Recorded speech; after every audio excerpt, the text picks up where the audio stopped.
Omaq savodoshlar, bugungi hikoyamiz jonliq narsalar dushmansiz o'tmaydi. Burungi zamonda katta bir bayning baxush ovozliq bir to'rg'ay bor ekan. Bu to'rg'ay sayrabdi. Baymo bek tanglabdi. To'rg'ay bek zerikib ketib, qafasning ichidan qutulishning amalini o'ylab sayrmas bo'lyapti. Achchiq kelgan bay to'rg'ayni qafasdan ilib, qanotini bo'g'ishlab, "Sen sayrig'li unmiding? Әмді мен сені өлтіріп, ikisar bo'lsinmi go'shingni sho'rpa qilib yeyman" debdi. To'rg'ay darhol zuvonga kirib, "Hey bay, sen meni o'ltirib yesang, aran bir qitim to'ysan. Lekin mening qo'rsqimda sening boyliqingdek necha hassida boyliqqa bermaydigan nurg'un hikmatlik so'zim bor" debdi. Bay "Shu hamon. Undaq bo'lsa, hikmatlaringni chaqqaroq aytqin" debdigan. To'rg'ay "Ey bay, bu hikmatlarimning birinchisini qafasda turib aytaman.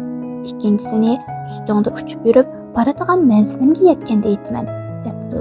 Bay buni anglab darhol To'rg'ayning qanotini ishib qafasga solib, "Qani To'rg'ay, birinchi hikmatingni so'zla" debdi. To'rg'ay "Ey bay, dunyodagi jonliq narsalar dushmansiz o'tmaydi.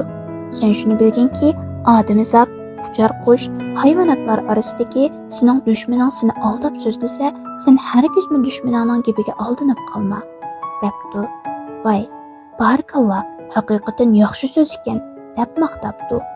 Andan bay bir yaxshi otni egarlab, minib To'rg'ayni qafasdan qo'yib berib, To'rg'ayning orqasidan otni bo'lishiga choptirib maqibdi.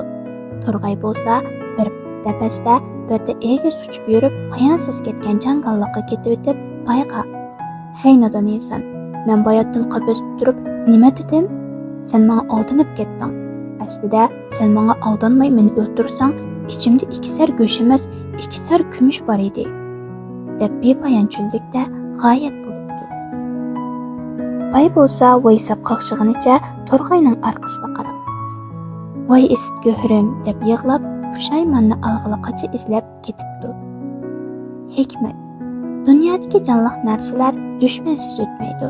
Sen shuni bilginki, odamzod, uchar qush, hayvonlar orasidagi sening dushmaning seni aldab so'zlasa, sen hargizmi dushmaningning gapiga aldanib qolma. Aqsu xalq cho'chaklari